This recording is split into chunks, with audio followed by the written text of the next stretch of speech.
దేవుని సేవకునిగా చెప్తున్నాను, ఏ దైవజనులకి లేని కృప మీ దైవజనులకు దేవుడిచ్చాడు. మీ కొరకు ఉపవాసాలు ఉండటానికి, మీ కొరకు ఆయన బాగా చెప్పగలరు, ఆయన భార్య బాగా చెప్పగలరు, పెద్దమ్మ గారు బాగా చెప్పగలరు. నాకు వాళ్ళకి 34 సంవత్సరాలు పరిచయం. ఒకే సంఘం. అహరోన్ గారేంటి, మేరమ్మ గారేంటి, వాళ్ళు మండేపూడిలో సేవ చేస్తున్న దినాల్లో నేను అబ్రహం శామలయ్య గారితో పాటు అక్కడ జరిగిన కూటాలన్నిటికీ బుక్ స్టాల్ పెట్టడానికి వెళ్ళేవాడిని. అక్కడికి డానియల్ బాబుని అయితే చాలాసార్లు ఎత్తుకున్నాను నేను ఆ దినాల్లో. అలాంటి సంఘంలో మిమ్మల్ని దేవుడు ఎందుకు నాటాడో తెలుసా? మీ కొరకు ఒక అద్భుతం చేయడానికి ప్రభు ఇష్టపడుతున్నాడు. ఒక 3 మాటలు నేను మీకు త్వరగా చెప్తాను. మీకా గ్రంథంలోకి రండి ఒకసారి. మీకా గ్రంథం 2వ అధ్యాయం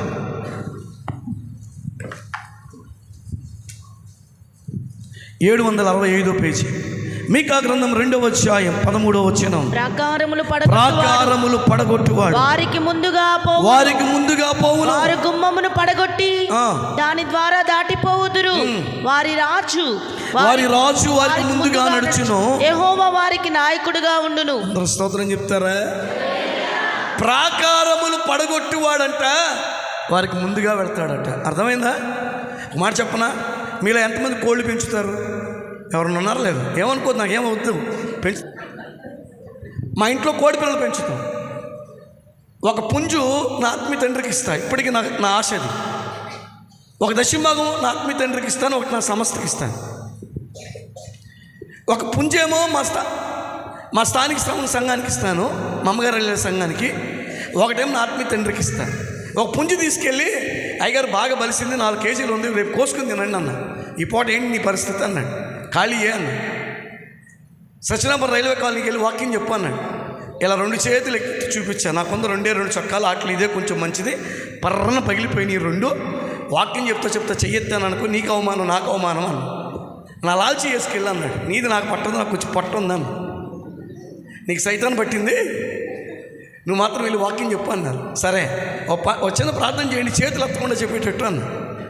చేతులు ఎత్తకుండా వెళ్ళి అక్కడ వాకింగ్ చెప్తూ నా సాక్ష్యాన్ని చెప్పొచ్చాను. అప్పటికి ఇంజనీరింగ్ చదువుతున్న ఆమె, వారు కమ్మవారే, యేసుప్రభుని నమ్మారు, బొప్పనోళ్ళు.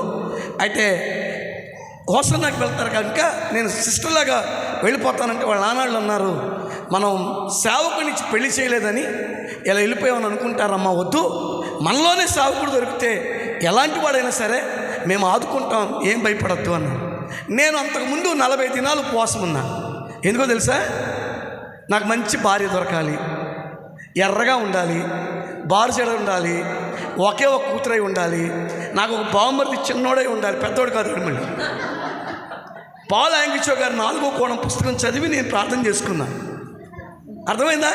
విజయవాడై ఉండాలి, కొంచెం డబ్బున్నోళ్ళై ఉండాలి, మేము పేదోళ్ళం కదా. ఇలా ప్రార్థన చేసుకున్నా. ఎర్రతోళ్ళు ఉండాలి, పాటలు బాగా పాడాలి, ఇలా కొన్ని ప్రార్థన చేసుకుని 40 దినాలు ఉపవాసం ఉండి ప్రార్థన చేస్తూ ఉంటే మా పెద్దమ్మంది, అరే 3 సార్లు వీసా పెట్టాను, నాకు రాలేదురా అన్న. రారా నువ్వు ఉపవాసం ఉంటే జరుగుతుందంట అంది. సరే పదన్న. వెళ్ళాను, వీసా కొరకు అప్లై చేశాను. దేవుని కృపను బట్టి ఇంటర్వ్యూకి తీసుకెళ్ళాను. వీసాకి 6 నెలలు అడిగితే 6 సంవత్సరాలు ఇచ్చారు ఆమెకు వీసా. నాకు అప్పుడు విశ్వాసం పెరిగి దేవుడిని అన్నాను, ఆమెకే వీసా ఇప్పించావు, నాకు మంచి భార్యని ఇస్తావు నువ్వు అనుకున్నాను. ఏప్రిల్ 24 వరకు ఉపవాసం ఉన్నాను. ఉపవాసం ఉండి ఇక 4 రోజులు తిరుగుతూ ఉన్నాను సేవకి. మంగళగిరి విజయవాడ. ఆ దినాల పాస్టర్ గారు అమెరికా వెళ్ళేటప్పుడు చెప్పాను, అయ్యగారు మీకు మాత్రం వచ్చి రాగానే స్విచ్ నొక్కే బండి దేవుడు ఇస్తాడు అయ్యగారు అన్న. అది గుర్తుపెట్టుకున్నాడు. అక్కడ సాక్ష్యం చెప్తే 40,000 ఇచ్చారంట బండి కొనుక్కోమని. ఇక్కడికి రాగానే అందరిలో నా పేరు చెప్పి నాకు ఆయనకున్న టీవీఎస్ నాకు ఇచ్చేశాడు. ఆ టీవీఎస్కి ఆ రోజుల్లో 18 రూపాయలు పెట్రోల్ పోసుకునే బతుకు మాత్రం మనకు లేదు. అది కూడా రేపు శనివారం మంగళగిరి రావాలంటే ఎవరో ఒక ప్రార్థన చేసుకుని 20 రూపాయలు కానుక పెట్టేవాడు. అది పెట్రోల్ పోసుకొని వచ్చేవాడు. అలా ఉంటున్న దినాలు ఒకటే ప్రార్థన చేస్తూ, ప్రభు పాస్టర్ గారు అన్నారు, ఏం చెప్పేవారు అక్కడ వాక్యం అన్నారు. గర్భిణీ స్త్రీ అన్నావు, 9వ నెల అన్నావు, కాన్పుకి అన్నావు, ఏం చెప్పను నేను? ద్వితీయోపదేశకాండం 2:5 చెప్పాను. నీ దేవుడే యెహోవా నీకు తోడై ఉన్నాడు, నీకేం తక్కువ కాదని చెప్పానంటే నీకేం తక్కువ కాలేదురా, పెళ్లి సంబంధం వస్తున్నారు రా ఇంటికి అన్నాడు. అర్థమైందా? పెళ్లి సంబంధం వస్తున్నారు రా అన్నాడు. ఏం చెప్పావు అక్కడ, ఏ వేషాలు వేసావు రా అన్నాడు. మా అమ్మ మా నాన్న తీసుకుని వచ్చాను. నేనేం చెప్పలేదా మాట్లాడారు. మా మామగారు ఎస్ఐ పోలీస్ ఆఫీసరు, మా అత్తగారు వచ్చిన వాళ్ళిద్దరూ మాట్లాడారు అయ్యగారులతో, నన్ను చూశారు, నా రకం అంతా చూశారు. అంత అయిపోయిన తర్వాత సరే మీ ఇంటికి వస్తామన్నా, రావద్దు అన్న. అమ్మాయి ఏం చదివిందన్న, పలానా చదివిందన్న. ఎర్రగా ఉంటుందా, బారుజేడు ఉంటుందా, ఒక తమ్ముడు ఉన్నాడా, పాటలు బాగా పాడుతుందా, అన్నీ పాడుతుంది. ఇంకా పెళ్లి చూపులు ఏమి లేవు, నిశ్చితార్థం పెట్టేసుకోండి అన్న. నిజం చెప్తున్నాను, మా అక్క కంగారు పడి వెళ్ళి చూసి వచ్చిందే తప్ప నిశ్చితార్థం రోజు వరకు మేము ఇద్దరం చూసుకోవాలా. దేవునికి స్తోత్రం కలుగునుగాక. ఎందుకు అంటే నా స్థితి నాకు తెలుసు. నేను ఎప్పుడు ప్రార్థన చేసుకున్నాను, విజయవాడలో ఉండాలి, కొంచెం డబ్బున్న మా ఉండాలి, ఒకే ఒక బామ్మర్ది ఉండాలి. మా పెళ్ళైనప్పుడు మా బామ్మర్ది లేడు, చేతబడి చేసి వెళ్ళిపోయాడు. ప్రతి రాత్రి మేము పడుకునే ముందు ఏడ్చి ప్రార్థన చేసేవాళ్ళం. మేము చెప్పగలం, అబార్షన్ స్పిరిట్ ఏరియాలో సేవ చేస్తున్నాం మంగళగిరిలో. నా భార్యకి 2 కాన్పులు వచ్చి పోయినాయి, వాళ్ళంతా స్పాట్స్ వచ్చి రక్తం వచ్చి కారిపోతూ డాక్టర్ అన్నారు, గీతాదేవి గారు బ్రతకరు, ఇక పిల్లలు పుట్టరు అన్నారు. ఆ సమయంలో పాల్ దినకరన్ గారి దగ్గరికి మేము హోటల్ అమలత్ భవన్ మా పెదనాన్న గారిది ఉంది, ప్రతి నెల మొదటి శుక్రవారం సేవకులను తీసుకెళ్ళి వాకింగ్ చెప్పించి వస్తూ ఉంటాను. అక్కడికి వెళ్ళినప్పుడు పాల్ మీటింగ్స్కి వెళ్తే వీళ్ళు కూడా వచ్చారు, అమ్మ నాన్న నా భార్య. ఆ సమయంలో ఆయన చెప్పారు, ఇక్కడ ఒక సేవకుడు ఉన్నాడు, పలానా ఏరియాలో సేవ చేస్తున్నాడు, ఈయన ప్రార్థిస్తే అనేక మందికి పిల్లలు పుట్టారు, ఈయనకి పిల్లలు లేరు. సేవకుడా భయపడద్దు, నీకు కొడుకు పుట్టబోతున్నాడు, ఇరు కుటుంబాలకి మేలు జరుగుతుంది అన్నాడు. స్తోత్రం చెప్తారా? ఆ వెలుగు వచ్చి మమ్మల్ని తాకటం, మేమిద్దరు సాక్ష్యం చెప్పటం, అప్పటికి ఒళ్ళంతా చీమ రక్తం కారుతూ చాలా ఇబ్బంది పడుతూ ఉంది. ఆయన సాక్ష్యం చెప్పించి ప్రార్థన చేయగానే మాకు ఒక బాబు పుట్టాడు. ఆ బాబు ద్వారా 6.5 సంవత్సరాలు చేతబడి చేసి వెళ్ళిపోయిన నా బావమరిది తిరిగి వచ్చాడు. స్తోత్రం చెప్తారా? పిల్లలు లేకుండా 7 సంవత్సరాలు ఉన్న మా అక్కకి దేవుడు పాపనిచ్చాడు. స్తోత్రం చెప్తారా? ఎందుకు ఈ మాట చెప్తున్నానంటే, మన దేవుడు ప్రాకారాలు పడగొడతాడు. నీ ముందు ఏ ప్రాకారం అయితే ఉందో దాన్ని నా ప్రభు ఈరోజు పడగొట్టబోతున్నాడు. ఈ ఉపవాసాల ద్వారా ఏం చేయబోతున్నాడు చెప్పండి? పడగొట్టబోతున్నాడు. అది గుర్తుపెట్టుకో. అప్పుడప్పుడు ఇంటికి చుట్టూ ప్రహరీ గోడ కట్టుకుంటాం కాపుదల కోసం కదా. కొంచెం పక్కన వాళ్ళ స్థలం మీద కన్నేసామనుకో, కన్నేయటం అంటే అర్థం ఏంటి? దొంగిలించడం కాదు. ఆ స్థలం అమ్మేస్తున్నారు అంటే కొనాలని ప్రార్థన చేస్తాం కదా. అప్పుడు ఏం చేస్తాం? ప్రహరీ గోడ కట్టి అలాగ ఉంచుతామా? దాన్ని కొనేసుకున్న తరువాత ఈ ప్రహరీ గోడను అవతల పక్కన కడతాం. ఇది తీసేస్తాను. నా ప్రభు అంటాడు, ప్రాకారములు పడగొట్టువాడు మీకు ముందుగా పోతున్నాడు. మీరు ఏం చేయబోతున్నారో తెలుసా?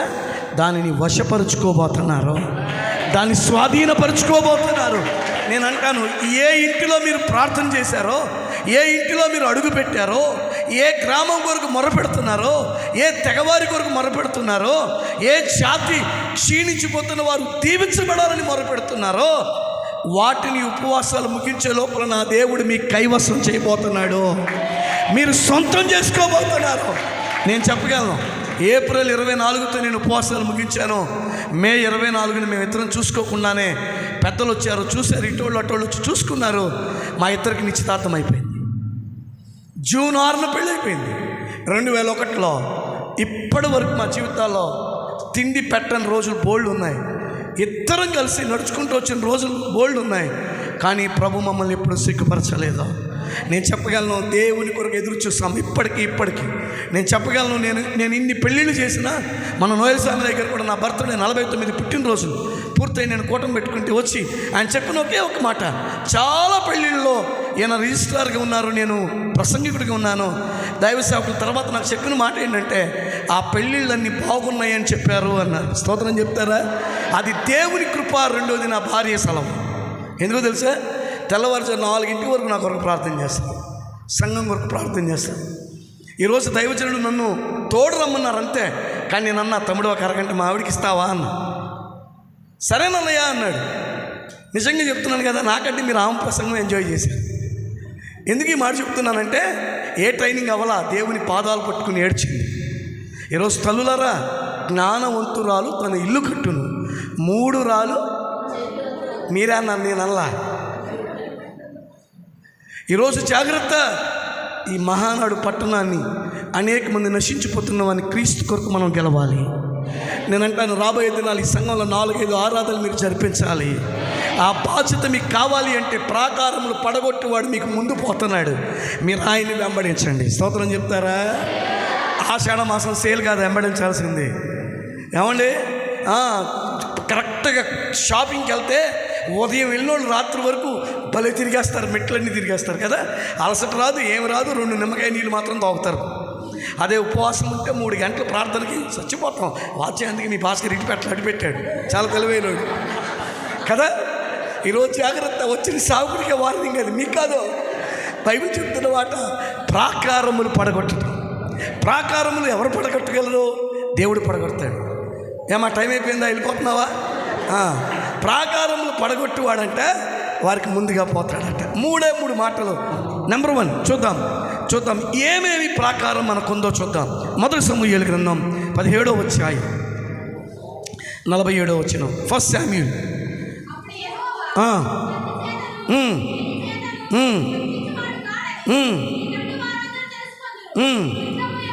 ఆమేన్. అందరూ స్తోత్రం చెప్తారా?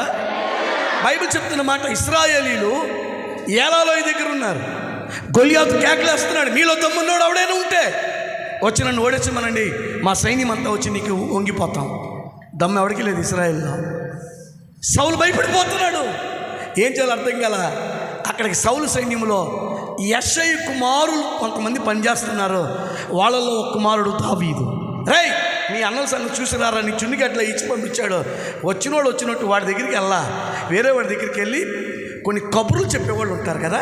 ఏం చెప్పేవాళ్ళు?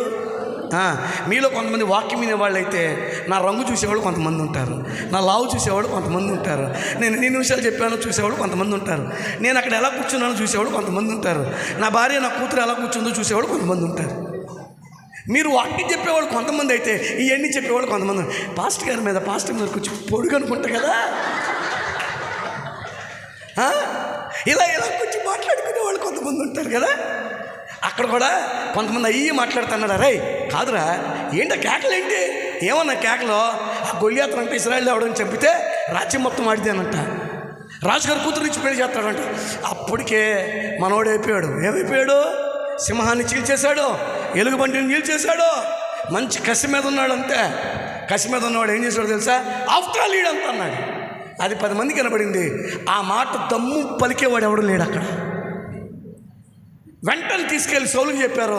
సౌలు అన్నాడు, రారా అన్నాడు. శిరస్థానం మొత్తం వేశాడు. అవన్నీ మనకేం లేవు, వాడికే లేవు. వాడుకున్నాయా? మనకు అంతసేపు కట్టి సప్పట్లు కొట్టడం. మనకు ఇన్స్ట్రుమెంట్లు ఉన్నా లేకపోయినా ఆత్మ పొందేయటం, అన్ని భాషలు మాట్లాడటం, ఈ పక్క నుండి ఆ పక్క తొలటమే మనకి ఆనవాయి. అవునా కదా? ఒకప్పుడు పరిశుద్ధాత్మ పొందితే సియోను భవనంలో 40 రోజులు ఉన్నాం. నేను రమేష్ గారు ప్రభు దగ్గరికి వెళ్ళిపోయాడు. ఇంకా కొంతమంది సేవకులు. నేను చెప్పగలను, ఎవ్వరు దేహంతో మేము బతకల. 40 దినాలు పగలంతా బైబిల్ కాలేజీలో ఉండేవాళ్ళం. ఆఫీస్లో 2 సంవత్సరాలు పనిచేశాను. అదంతా అయిపోయిన తర్వాత రాత్రికి వచ్చి 9ంటికి బలిపీఠం కడితే 4 దాకా మోకాళ్ళు వేసి ప్రార్థన చేసి ఈ చేతులు ఈ కాళ్ళు గుద్దుకునేవాళ్ళం. రామ్ గోపాల్ థియేటర్లో తగాదా ఆడాం ప్రభా, నెహ్రూ గారితో తిరిగాం ప్రభా, చైల్డ్ పీకాం ప్రభా, దొంగతనాలు చేశాం ప్రభా, ఈ చేతులు ఆశీర్వాదంగా ఎలా ఎత్తగలుగుతాం ప్రజల మీదకి, మమ్మల్ని క్షమించు ప్రభా అని ఏడిస్తే ఉదయకాలానికి మ్యాథ్యూ గారు నాకు ఆయన ఉండేవాడు. ఆయనలో నుండి ప్రవచనాలు దేవుడు మాట్లాడేవాడు. స్తోత్రం చెప్తారా? నా సేవకులారా భయపడద్దు, మీకు తెలియని ప్రాంతానికి తీసుకెళ్ళి వాడుకుంటాను అని మాట్లాడేవారు. ఆ దీవెన ఆశీర్వాదాలే ఆనాడు ఉపవాసాలను మేమందరం అనుభవిస్తున్నాం. నేను చెప్పగలను, బైబిల్ చెప్తుంది ఈ దావీదు భయపడలా, వెళ్ళిపోయాడు. ఏటి ఒత్తుకెళ్ళి 5 రాళ్ళు తెచ్చుకున్నాడు. ఎన్ని రాళ్ళు? 5. ఎందుకు 5 రాళ్ళు తెచ్చుకున్నాడు? ఒకటి కాకపోతే ఒకటనా? కాదండో, వినండి. ఫిలిష్తీయుల సర్దారులు అంటే 5 అంట. ఎంతమంది? 5. ఈయన్ని పడేస్తే నెక్స్ట్ వాడు రాకుండా ఉంటాడా? చెప్పండి. నెక్స్ట్ వాడు రాకుండా ఉంటాడుగా. ఆడ తర్వాత ఇంకోడు ఈ 5గురిని వేసేటానికి తెచ్చాడు. ఈరోజు ఒక మాట చెప్పనా, నీ జీవితంలో కూడా దేవుడు నిన్ను ఎలా ప్రిపేర్ చేస్తున్నారు అనుకున్నారు? ఎలా నిలబెడుతున్నాడు అనుకున్నారు? ఎంతమంది నీ మీదకు వచ్చినా వాళ్ళని జయించుకుంటూ వెళ్ళిపోవటానికే ప్రభు నిన్ను నిలబెడుతున్నాడు. బైబిల్ చెప్తున్న మాట ప్రాకారం ఏంటి? ఆ ప్రాకారం అంటే పిరికితనం అనే ప్రాకారం. ఇశ్రాయేలు అందరూ భయపడిపోతున్నారు, గొలియాతును జయించలేం, ఫిలిష్తీయులకి బానిసలం అయిపోవాలి. ఈ పిరికితనం అనే ప్రాకారం దగ్గర నిలబడ్డాడు దావీదు. స్తోత్రం చెప్తారా? ఏమన్నాడో తెలుసా? 17వ అధ్యాయము 47వ వచనం అంటాడు, యుద్ధము యెహోవాదే. ఆమేన్. ఎవరిదన్నాడు? యుద్ధం యెహోవాదే. యుద్ధము యెహోవాదే. యెష్షయి కుమారుడితో అన్నాడా? 7 అన్నాడా? ఈరోజు నేను చెప్పనా, ప్రభువులోకి వచ్చిన తర్వాత సాక్ష్యం కొరకే కులమెత్తాలి తప్ప మన కులం వలవబడాలి, మన జీవితం వలవబడాలి. నేనైతే అదే ప్రార్థన చేసుకున్నా. నాకు ఒక కొడుకు బీటెక్ చదువుతున్నాడు, 3rd ఇయర్ కేఎల్యూలో. దాంతోపాటు మన యూత్ మీటింగ్ ద్వారా దేవుడు మాట్లాడితే బైబిల్ కాలేజీలో జాయిన్ చేశాను. పోయిన సంవత్సరం అంతా మా ఇంట్లో నుండి వెళ్ళాడు. ఈ సంవత్సరం సియోన్ బైబిల్ కళాశాలలో ఉంచేశాను. ఎందుకంటే వాళ్ళ మేనమామ దేవుని కుటుంబం బట్టి ఇతర దేశాలకు వెళ్తూ ఉంటాడు. ఒకవేళ వచ్చే సంవత్సరం వాడిని ఎక్కడైనా అమెరికా పంపించేస్తా, నేను ఉండలేనని ఇప్పటి నుంచే ప్రాక్టికల్ చేస్తాను నా కొడుకు మీద. ఆ బంధాన్ని ఆదివారం ఆరాధన అంతా నడిపిస్తాడు. మంగళవారం అంతా ఉదయం నుండి సాయంత్రం వరకు ఇద్దరు ఉపవాసం ఉంటారు పిల్లలు. ఆదివారం అంతా ఉపవాసం ఉంటారు. ఆరాధనలు అయ్యేంత వరకు మా నలుగురు. ఎందుకు చెప్తున్నాను తెలుసా? చిన్నప్పటి నుండి భక్తి మనం నేర్పించటం అవసరం. చిన్నది కావాలన్నా, నాకంటే బాగా కారుతోడగలడు, నాకంటే అన్నీ బాగా చేయగలడు, కానీ ఒకే ఒక ఆశ ఏంటో తెలుసా? దేవుని కొరకు పని చేయాలి. బైబిల్ చెప్తుంది యుద్ధం ఎవరిదే? పిరికితనం అనే ప్రాకారం దగ్గర ఉన్నావేమో. నీ పిల్లలు మారు మనసు పొందుతారంటే పొందనీయకుండా పెళ్ళి అవ్వదు, కట్నం ఇవ్వలేము, ఆగు, వద్దు, ఎవరొత్తాళ్ళకి పంపించేద్దాం అనుకున్నావా? ఈ ఉపవాసాల ద్వారా నీ ఇంట్లో దేవుడు శుభం చేయబోతున్నాడు, అద్భుతం చేయబోతున్నాడు. ఒకవేళ ఎన్నో సంవత్సరాలకు తాకట్టు పెట్టావేమో, యేసునామములో దాన్ని దేవుడు విడిపించబోతున్నాడు. అది నీ సొంతం అవబోతుంది. ఒకవేళ నువ్వేమైనా అనారోగ్య పాలైపోయి అమ్మేసావా, మరలా దాన్ని కొని దాన్ని అనుభవించే కృప నా దేవుడు నీ కుటుంబానికి అనుగ్రహించబోతున్నాడు. బైబిల్ చెప్తున్న మాట, పిరిగితనం అనే ప్రాకారం దగ్గర నిలబడి అంటాడు, యుద్ధమో. రాయి తీసుకుని కొట్టాడు అంతే. కొట్టగానే బైబిల్ ఏం చెప్తుందో తెలుసా? బోర్ల పట్టాడంట. ఎలా పట్టాడు? ఇక్కడ రాయి పెట్టి కొట్టారో నేను ఇట్ట పడాలి కదా. ఎలా పట్టాడు? ఎలా పట్టాడు? నేను అంటాను, రాయి తీసుకుని వరుసలు తీసుకుని కొడతా ఉండగా నా దేవుని హస్తం వచ్చి వెనక వాళ్ళని నిలబడి ఈ రాయిలు తను అంతే. ఏమైపోయింది? బోర్ల. ఈరోజు నేను చెప్పగలను, నీ అంతు తెలుస్తానన్న వాళ్ళే అంతు తేల్చుకుని వాళ్ళు పారిపోతారు, కానీ నువ్వు తిట్టంగా ఉంటావు అక్కడ. నిన్ను కదిలిచ్చే దమ్ము ఎవరికి లేదు, యేసయ్యకి తప్ప. అందుకంటాడు యుద్ధం ఎవరిదే? ఒకటి పిరిగితనం అనే. రెండో మాట చెప్తాను, రెండో మాటకి రండి. రెండవది యెహోషువ గ్రంథం 6వ అధ్యాయం 20వ వచనం. బూరలు ఊదగా కేకలు వేసిరి. ఆ బూరల ధ్వని వినినప్పుడు ప్రజలు ఆర్భాటముగా కేకలు వేయగా ప్రాకారము కూలెను. అందరూ స్తోత్రం చెప్తారా? యెహోషువ గ్రంథం 6వ అధ్యాయం 20వ వచనం. యెహోషువ గ్రంథం 6:20. చాలమ్మా చదివారు. బైబిల్ చెప్తున్న మాట ఏంటో తెలుసా? దేవుడు చెప్పాడు యెహోషువతో, యెరికో పట్టణం చుట్టూ 6 రోజులు 6 సార్లు ఒకసారి తిరిగి 7వ రోజు 7 సార్లు తిరిగాను. ఏమైపోయిందో తెలుసా? తిరుగుతున్నాడు. మొట్టమొదటిది పిరికితనం అనే ప్రాకారం పోవాలంటే యుద్ధం యెహోవాదే అని పలకాలి. స్తోత్రం చెప్తారా? యుద్ధం ఎవరిదనాలి? మా వంశం చూడు, మా గోత్రం చూడు, మేమంటే ఏమనుకున్నాం, మహానాళ్ళ తోట తీస్తాం అనకూడదు. యుద్ధం ఎవరిదనాలి? పిరికితనం అనే ప్రాకారం ముందు నువ్వు నిలబడి యుద్ధం యెహోవాదంటే మొత్తం కూలిపోబోతుంది అంతే, నువ్వు వెళ్ళిపోబోతున్నావు. రెండోది యెరికో పట్టణానికి వచ్చాను. దేవుడు అన్నాడు 6 సార్లు తిరగండి, 6 రోజులు, 7వ రోజు 7 సార్లు తిరగండి. తిరిగి ముగించగానే అక్కడ ఏమైందో తెలుసా? ప్రాకారములు కూలిపోయినాయి అంట. కారణం ఏంటో తెలుసా? స్తుతించారు వాళ్ళు. స్తోత్రం చెప్పండి గట్టిగా. ఏం చేశారు వాళ్ళు చెప్పండి? స్తుతించారు. స్తోత్రం స్తోత్రం స్తోత్రం అన్నారా? నీకు ఒక స్తోత్రం, మీ ఐకు 2 స్తోత్రం, మీ కుట్టుకు స్తోత్రం అన్నారా? కొంతమంది అంతే ప్రార్థన చేస్తూ ఉంటారు, భాషలు మాట్లాడుతూ ఉంటారు, అన్నీ చేస్తారు. బిందుల దగ్గర చూడాలి, పంపుల దగ్గర చూడాలి.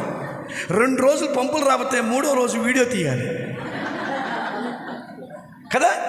ఒక ఆమె తాగే పంపుల దగ్గర అంటే నిలబడి బిందు పెట్టిందంట. ఈ లోపు వెళ్ళి మళ్ళీ వచ్చేపాటికి ఒక ఆమె ముందు తీసిందంట. ఇది నాది, నీ వెనకమాల ఉందంట. మాట్లాడుతుంటే కొట్టుకుంటారు కదా, అన్ని రాలని. ఏమేమో ప్రార్థన చేస్తున్నాను, వెంటనే తీస్తూ ఉంటే నీకు ఒక స్తోత్రం, మీ ఆయనకి ఒక స్తోత్రం, నీ పిల్లలకు ఒక స్తోత్రం అంటుందంట. ఏమనుకుందంట, ఇదేదో కొత్త తిట్లు కాబోలు, ఈ తిట్లు కూడా నేను నేర్చుకోవాలి అని నీకు 2 స్తోత్రాలు, నీ మూడికి 2 స్తోత్రాలు.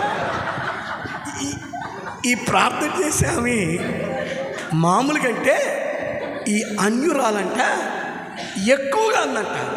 ఒక మాట చెప్పున, మన దేవుడికి ఒక పేరు ఉంది, దహించు అగ్ని అని. ఆమె స్తోత్రం స్తోత్రం స్తోత్రం స్తోత్రం అంటే ఆ పంపు దగ్గర అన్ని భాషలు మాట్లాడేసిందంట, గంతులేసిందంట, ఏడ్చేసిందంట. వెంటనే ఆ దారుణ ఈ విశ్వాసం ఉందిగా, ఏమనంటే అంత దూరం నుండి పాస్టర్ గారు చూసి, నా భక్తురాలు చర్చిలోనే భాషలు కాదు పంపుల దగ్గర కూడా స్తుతులు నేర్పుతుంది. మళ్ళా దైవజనుడు వచ్చి ఈ అన్యురాళ్ళు పట్టుకుని నెత్తి మీద చేసి ప్రార్థిస్తేనే కానీ ఆమె భాషలో ఆగలేదంట. ఆమందంట, అయ్యారండి నేను మీ చర్చికి వస్తాను అయ్యారండి, నాకు ఇది చాలా అద్భుతమైన అనుభవం అండి అందంట. అలా అని మళ్ళీ పొట్లాడి పెట్టుకోబాకండి ఎవరితోనూ. బైబిల్ చెప్తుంది విశాలత లేని ప్రాకారం. ఏ ప్రాకారం? అయ్యో చాలకుండా ఒక మంచం ఇల్లేనండి, 2 మంచాలు ఇల్లేనండి, ఏంటండి అంటున్నావా? విశాలత లేని ప్రాకారంగా ఉన్నావా? స్తుతించటం నేర్చుకో. 20వ కీర్తనలో ఉంది, స్తుతి చేయటం యథార్థవంతులకు శోభస్కరం, ఇశ్రాయేలు చేయి స్తోత్రముల మీద ఆసీనుడై ఉంటాడు. ఈరోజు పెరిగితనం అనే ప్రాకారం పోవాలి అంటే నువ్వేం చేయాలి అంటే దేవుని నామాన్ని పలకాలి. ఎవరిని పలకాలి? ఏసు రక్తమే జయం, ఏసు రక్తమే జయం అని ఎలా పలుకుతామో, కొంతమంది దెయ్యాన్ని చూస్తే చాలు బైబిల్ గుర్తొస్తుంది కదా, ఇలా పట్టుకుని ఏసు రక్తం ఏసు రక్తం ఏసు రక్తం. నిజం.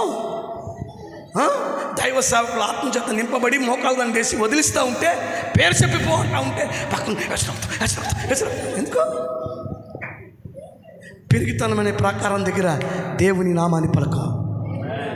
ఏలాలోయ దగ్గర, సవాలోయ దగ్గర నేను చెప్పగలను, మా బంధువులందరూ సవాలు ఇసిరాడు, నువ్వు నల్లగా ఉన్నావు సేవ చేస్తానో నీకు ఆ జాతిలో తప్ప ఏ జాతిలో రాదన్నారు. నిజం.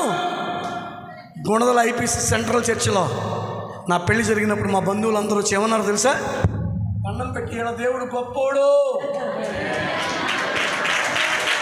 ఇప్పటికీ నేను చెప్పగలను, మా అక్కని నన్ను చూస్తే వాళ్ళ పిల్లలు బంధువులం అయినా మా ఇద్దరి కంటే మా బావగారు మా ఆవిడని ఎక్కువ ప్రేమిస్తారు.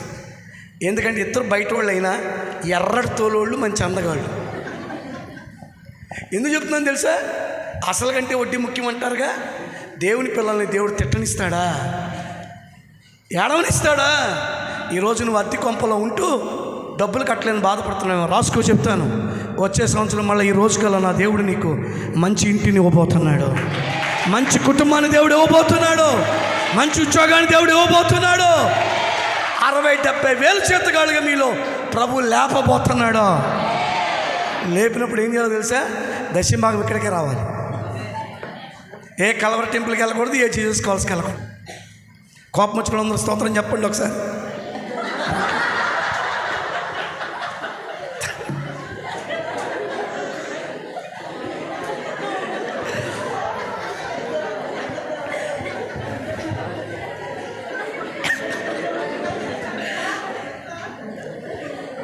ఓకే.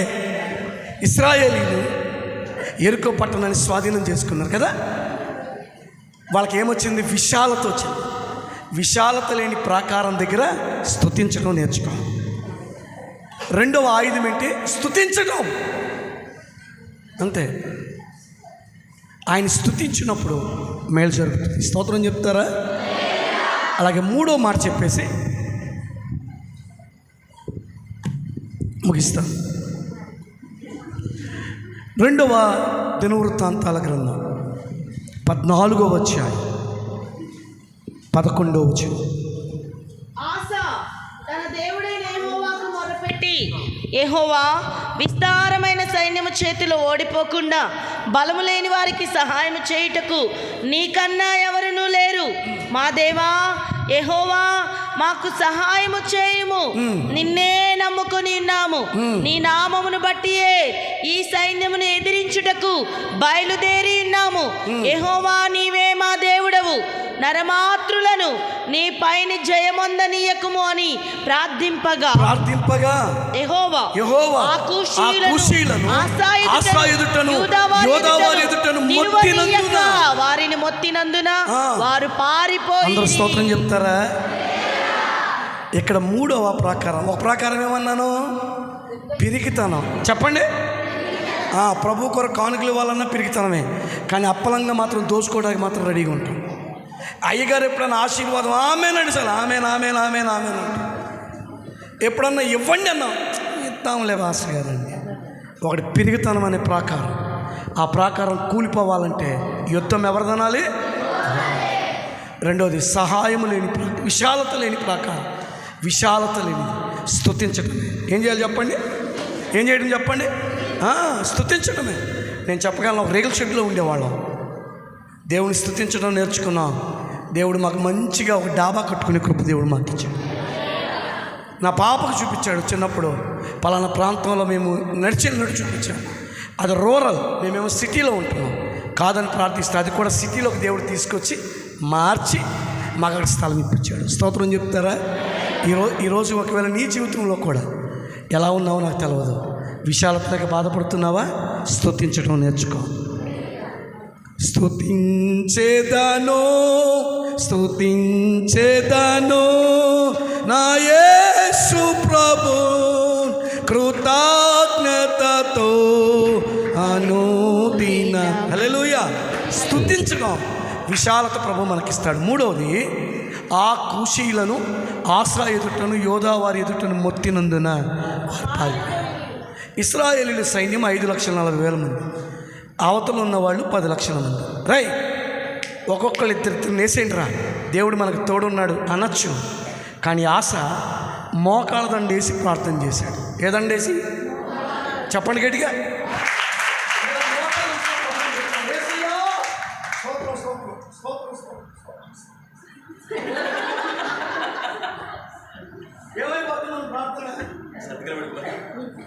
అవునా కదా?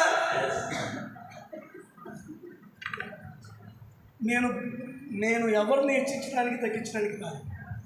ఎందుకు అలా తెల్లబట్టలు అలా కట్టుకుంటున్నారు? ప్రతిష్ట మీ కొరకే, కుటుంబం కొరకే. నిజం. మేము ఇరువురం కూడా 16 సంవత్సరాల నుండి రాత్రులు అన్నం తిన్నాం. 16 సంవత్సరాలు ఒక పూటే. బుధవారం నా పిల్లల దీవెన కొరకని మార్నింగ్ అంతా ఉపవాసం ఉంటాం.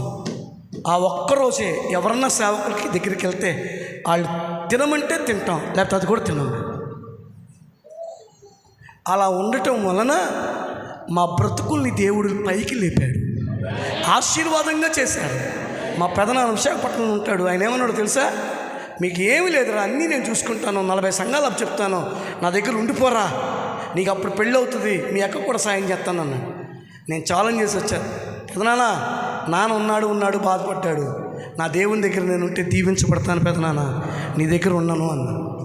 ఇప్పటికీ నేను చెప్పగలను, ఆయన ప్రతి సంవత్సరం రమ్మంటాడు. కానీ నాకు అదే రోజుల్లో పెళ్ళిళ్ళు వస్తాయి, రాత్రిపూట మీటింగ్లు వస్తాయి. పగలు వెళ్దామన్నా అవ్వదు, రాత్రి వెళ్దామన్నా అవ్వదు. ఎందుకు చెప్తున్నాను తెలుసా? సహాయము లేని ప్రాకారాన్ని కోల్చగలిగింది మోకాళ్ళ ప్రార్థన. స్తోత్రం చెప్తారా? 5 లక్షల మంది సైన్యం ఉన్న వారికి 10 లక్షల మంది ఉన్న సైన్యాన్ని జయించగలిగాడు. యుద్ధం చేసి కాదు, అక్కడ ఉంది, దేవుడు వారిని మొత్తినందున వారు ఏమైపోయారంట? నా దేవుడు నీకు అటువంటి గొప్ప కృపను ఇవ్వబోతున్నాడు. అందుకే సహాయము లేని ప్రాకారం ఇది. ఏ ప్రాకారం? అందుకే ఇందాక మనం చదువుకున్నాం, ప్రాకారములు అని ఉంది. అక్కడ ప్రాకారం లేదు, ఏముంది? ప్రాకారములు. ఒకటి పిరికితనం అనే ప్రాకారం. కొంతమంది ప్రభు కొరకు సాక్ష్యం చెప్పాలంటే పిరికితనం, ప్రార్థన చేయాలంటే పిరికితనం, ఇవ్వాలంటే పిరికితనం, నిలబడాలంటే పిరికితనం. నేను చెప్పగలను, మేము బైబిల్ కాలేజ్ చదువుతున్నప్పుడే మైకులు కొని ఇచ్చేసేవాళ్ళం.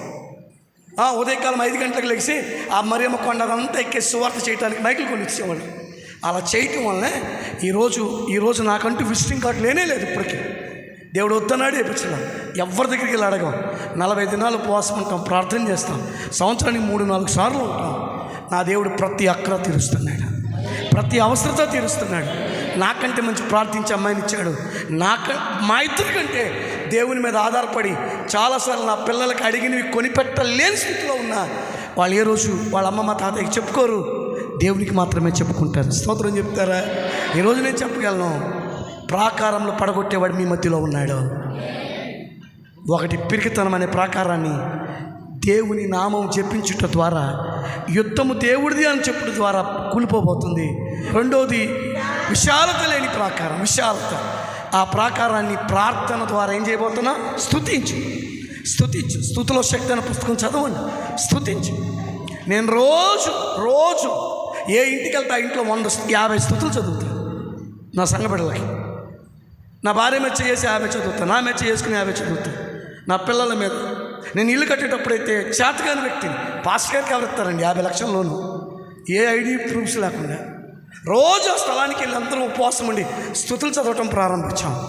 దేవుడు చక్కటి ఇల్లు కట్టుకునే కృపనిచ్చాడు. 3వ సంవత్సరం పూర్తవుతుంది. స్తోత్రం చెప్తారా? ఈరోజు ఎందుకు చెప్తున్నానంటే, స్తుతించు. ఒక వ్యక్తిని పొగిడితే ఏమవుతుందో నీకు ఏం రాదు, దేవుని పొగుడు. నేనంటా నీలో ఉన్న కమనీయం అంతా బయటికి తీస్తాడు దేవుడు, అద్భుతాలు చేస్తాడు. మూడోది సహాయము లేని ప్రాకారం. అక్కడ మోకాళ్ళ దండేసి ప్రార్థన చేయి. ఏం చేయాలి? మీకు మాట చెప్పునా, అబ్రహాం కుమారుడిని ఇసాక్కి రెబ్కా ఎట్ట దొరికింది? ఎలియాజరు ఒంటెలన్నింటినీ ఏం చేశాడు?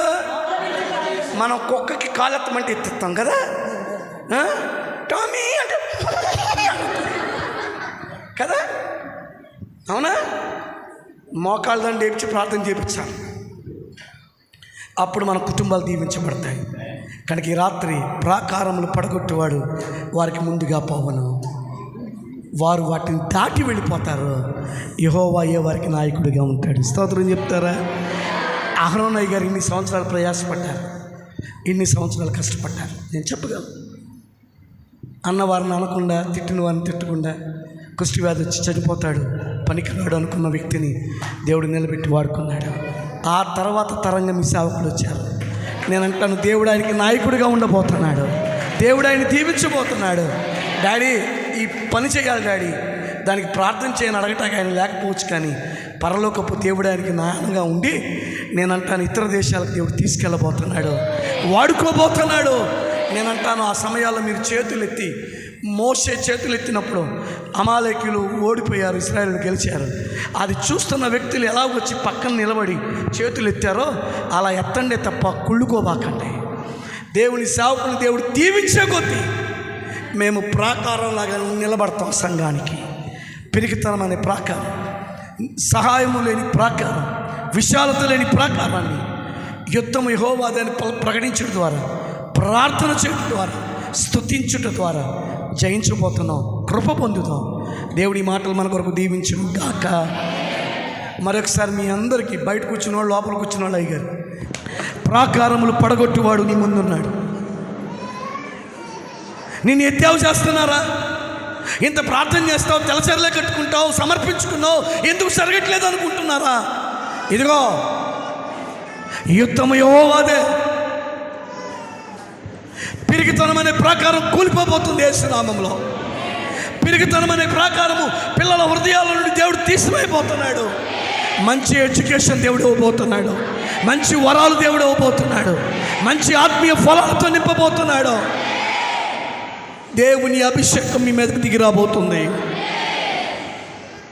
విశాలత లేని స్థితిలో ఉన్నావా? చాలని జీతంతో బాధపడుతున్నావా? ఈరోజు నీకు జీతం ఎంత కావాలో, నీ భర్తకి ఎంత కావాలో, నీ ఆదాయం ఎంత కావాలో ఒకసారి నోటితో పలుకు. నేను నీ కొరకు ప్రార్థన చేయబోతున్నా. ఎన్ని వేల రూపాయలు కావాలి నెలకు, ఎన్ని లక్షలు కావాలి, ఎలాంటి ఇల్లు కావాలి, ఎలాంటి స్థలం కావాలి, ఎలాంటి ఆత్మలు కావాలి, ఎంత నెంబర్ కావాలి నీకు? విశాలత లేని ప్రాకారములో, విశాలత లేని ప్రాకారములో స్తుతించు, సంపూర్ణంగా చేయి. 6 దినాలు ఒక్కసారి, 7వ దినం 7 సార్లు స్తుతించడం ప్రారంభించారు. ఆ కోట గోడలన్నీ కూలిపోయాయి. ఈరోజు సంపూర్ణంగా దేవునికి లోబడుతున్నావా? ఇంకా కుల పిచ్చుందా, మత పిచ్చుందా, టీవీ పిచ్చుందా, హైకిక విచారాలు ఉన్నాయా? ఏమైనా ప్రభువుని అంగీకరించుకోవడం, లోకపు పోకడ ఆశలతో ఉన్నావా? ఈ రాత్రి అవన్నీ యేసు నామములో కూలిపోవునుగాక. రిబా షబారబా రిబాల రబా షబారబా రికబాల రబా. విశాలత లేని ప్రాకారం నా దేవుడు. స్తుతించు. సహాయం లేకుండా ఉన్నావా? నాన్న వాళ్ళందరూ వదిలేశారా? సాయం చేసేవాళ్ళే దూరం అయిపోయారా? ఒక అద్భుతం, మర్రపెట్టగాని మోకరించగాని దేవుడు వారిని మొత్తినందున వారు పారైపోయారు. ఈరోజు నా దేవుని కరుణాస్తం నీ మీదకి రాబోతుంది.